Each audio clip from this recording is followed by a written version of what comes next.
दिन वही था जब किस्मत ने जैसे अचानक करवट ली थी। सफेद चमचमाती नई कार धूप में ऐसी चमक रही थी मानो वर्षों की मेहनत का हर पसीना अब रोशनी बनकर बाहर आ गया हो। स्टीयरिंग पर हाथ रखते ही उसके होठों पर हल्की मुस्कान तैर गई। कभी जेब में 10 रुपए गिनने वाला वही आदमी आज करोड़ों की कंपनी का मालिक था। राघव ने शीशे में खुद को देखा। महंगे सूट में सजा वो आदमी वही था जिसे कभी उसकी सास ने नालायक कहकर घर से निकलवा दिया था। वही आदमी जिसकी शादी सिर्फ इसलिए टूट गई क्योंकि वो उस समय अमीर नहीं था। इंजन की हल्की आवाज के साथ कार शहर की पुरानी गलियों की ओर बढ़ चली।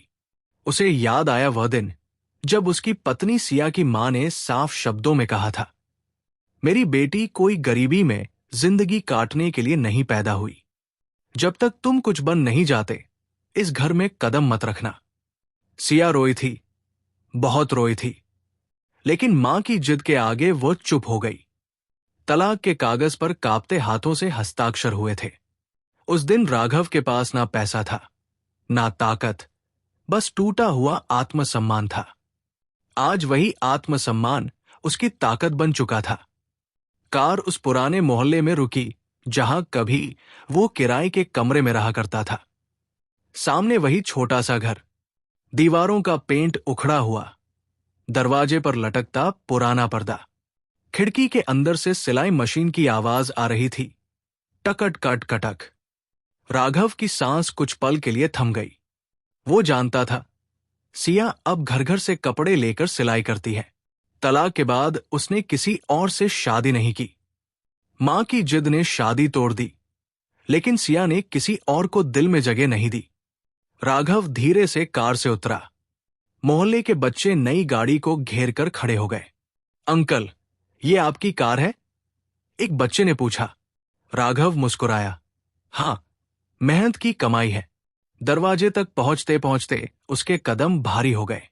इतने सालों बाद वो उसी चौखट पर खड़ा था जहां से उसे अपमानित करके विदा किया गया था। अंदर सिया झुकी हुई थी, नीले सूट पर बारीक कढ़ाई कर रही थी। बाल ढीले जूड़े में बंधे थे। चेहरे पर थकान थी, लेकिन आंखों में वही सादगी। दरवाजे पर हल्की आहट हुई। कौन है? सिया ने बिना सिर उठाए पूछा। राघव की आवाज भर्रा गई, मैं हूं। राघव। सिलाई मशीन की आवाज अचानक रुक गई। कुछ सेकंड की खामोशी, जैसे समय थम गया हो। धीरे धीरे सिया ने सिर उठाया। दरवाजे पर खड़ा आदमी उसे एक पल के लिए अनजान लगा। महंगा सूट, चमकती घड़ी, आत्मविश्वास भरी आंखें, लेकिन आवाज वही थी, तुम? उसके होंठ कांपे। उसी वक्त अंदर वाले कमरे से उसकी मां की आवाज आई, सिया, कौन आया है? राघव ने गहरी सांस ली। आज वो बदला लेने नहीं आया था। वो ये साबित करने आया था कि इंसान की कीमत पैसे से नहीं, उसके इरादों से होती है।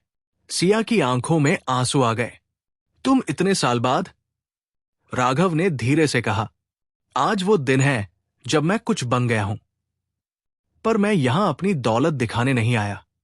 मैं ये देखने आया हूं कि क्या हमारा रिश्ता सिर्फ गरीबी की वजह से टूटा था या सच में खत्म हो गया था। सिया की मां दरवाजे तक आ चुकी थी। जैसे ही उसने राघव को देखा, चेहरा सख्त हो गया। लेकिन इस बार हालात बदल चुके थे। बाहर खड़ी चमचमाती कार और मोहल्ले में फैली चर्चा ने उसकी आवाज को धीमा कर दिया। राघव ने शांत स्वर में कहा, उस दिन आपने कहा था, कुछ बन जाओ तो आना। मैं आ गया हूं। घर के भीतर हवा भारी हो चुकी थी।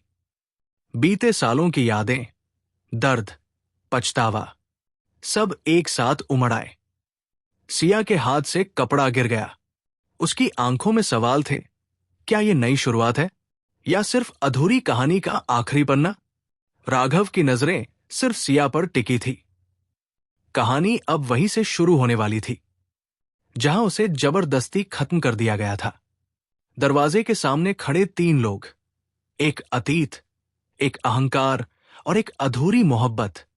सिया की मां ने सबसे पहले चुप्पी तोड़ी। इतने साल बाद आने का क्या मतलब है? जो रिश्ता खत्म हो गया उसे कुरेदने से क्या फायदा? राघव ने शांत स्वर में जवाब दिया। अगर सच में खत्म हो गया होता तो शायद मैं आज यहां खड़ा नहीं होता। सिया की आंखें लगातार राघव को पढ़ने की कोशिश कर रही थी। वो वही आदमी था, पर अब वैसा नहीं था। उसके चेहरे पर गरीबी की लाचारी नहीं, आत्मविश्वास की ठहराव था। अंदर आ जाओ, सिया ने धीरे से कहा। मां ने उसे घूरा, पर इस बार सिया की आवाज में झिझक कम थी। राघव अंदर आया। वही छोटा कमरा, वही पुरानी अलमारी, कोने में सिलाई मशीन। फर्क सिर्फ इतना था कि अब हर चीज पर संघर्ष की धूल जमी थी। राघव ने कमरे को देखा और पूछा, तुम अभी भी यही काम करती हो? सिया ने हल्की मुस्कान के साथ कहा, हां, पेट भरने के लिए इज्जत का काम है। राघव को वो दिन याद आ गया जब वो नौकरी की तलाश में दर दर भटक रहा था। वही वक्त था जब सास ने कहा था, मेरी बेटी मजदूरी नहीं करेगी। विडंबना देखिए, आज वही बेटी मेहनत से घर चला रही थी। सिया की मां ने ताना मारा, अब तो बहुत बड़े आदमी बन गए हो, हमें दिखाने आए हो कि देखो क्या खो दिया?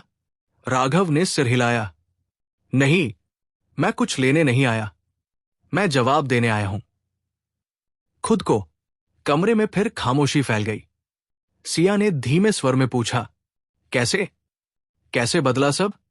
राघव की आंखों में पुरानी आग चमक उठी।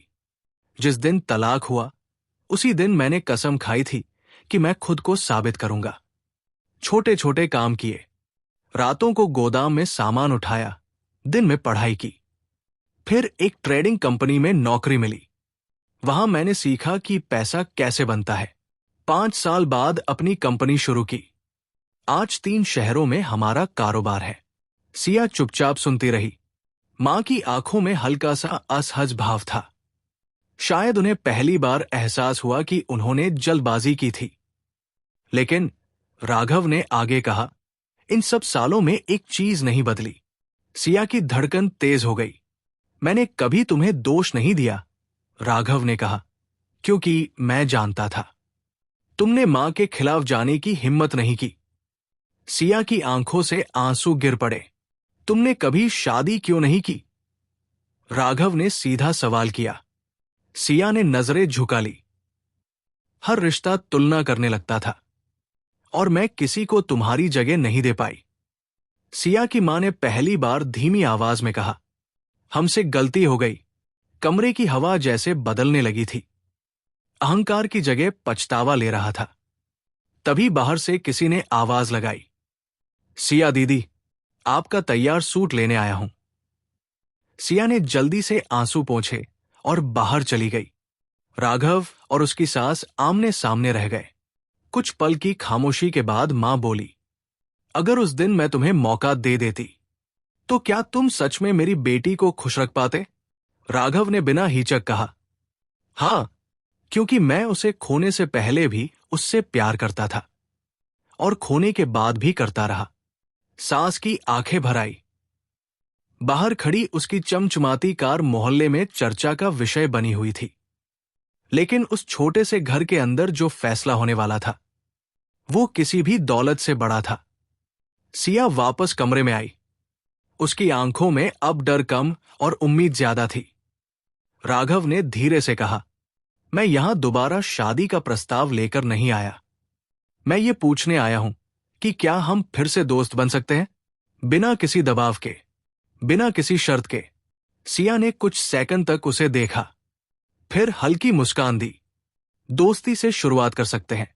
राघव के दिल का बोझ जैसे हल्का हो गया। लेकिन कहानी अभी आसान नहीं थी। अतीत के जख्म इतने जल्दी नहीं भरते और मोहल्ले की बातें, समाज की नजरें और अंदर की शंकाएं सब अपनी जगह खड़े थे। रात गहराने लगी थी। राघव कार की तरफ बढ़ा, लेकिन इस बार उसके कदमों में अकेलापन नहीं था, एक नई उम्मीद थी। सिया दरवाजे पर खड़ी उसे जाते हुए देख रही थी। दोनों जानते थे अगला कदम बहुत सोचकर उठाना होगा और शायद असली परीक्षा अब शुरू होने वाली थी। अगले कुछ हफ्तों में राघव का आना जाना बढ़ने लगा, लेकिन इस बार वो महंगे सूट और बड़ी बड़ी बातों के साथ नहीं आता था। कभी सिया के लिए मिठाई ले आता, कभी मोहल्ले के बच्चों के लिए कॉपी किताबें। वो जानबूझकर अपनी कार थोड़ी दूर खड़ी करता, ताकि किसी को लगे नहीं कि वह दिखावा करने आया है। सिया ने भी धीरे धीरे अपने दिल के दरवाजे खोले। दोनों शाम को छत पर बैठकर बातें करने लगे, पुराने दिनों की, टूटे सपनों की, और उन सालों की जब दोनों ने अलग अलग दर्द सहा था। एक दिन राघव ने सिलाई मशीन के पास बैठी सिया से कहा, तुम्हारी कढ़ाई बहुत सुंदर है, कभी सोचा है इसे बड़े स्तर पर ले जाने का? सिया हंस पड़ी। मेरे पास इतना पैसा कहाँ है? राघव ने गंभीर होकर कहा। पैसा मैं दे सकता हूं, लेकिन मेहनत और नाम तुम्हारा होगा। सिया चुप हो गई। ये मदद नहीं, साझेदारी का प्रस्ताव था। कुछ ही महीनों में सिया के छोटे से कमरे में 3 और मशीनें आ गई। मोहल्ले की 2 और लड़कियां काम सीखने लगी। धीरे धीरे सिया डिजाइन्स नाम से छोटा सा बुटीक खुल गया। राघव ने कहीं अपना नाम नहीं जोड़ा। वो सिर्फ दूर खड़ा मुस्कुराता रहा, जैसे किसी पौधे को पेड़ बनते देख रहा हो।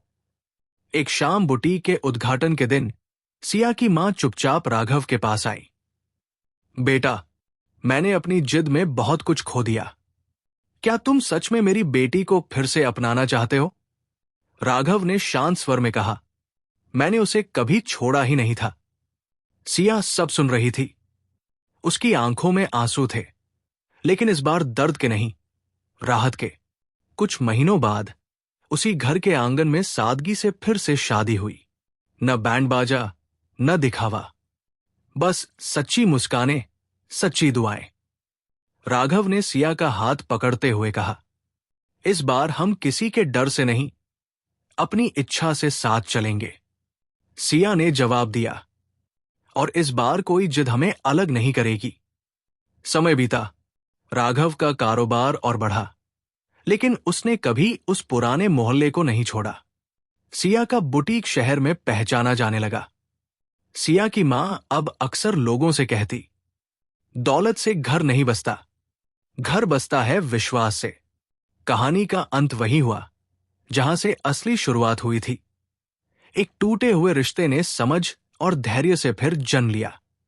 संदेश: कभी कभी जिंदगी हमें गिराकर ये सिखाती है कि इंसान की कीमत उसके बैंक बैलेंस से नहीं, उसके इरादों और चरित्र से होती है।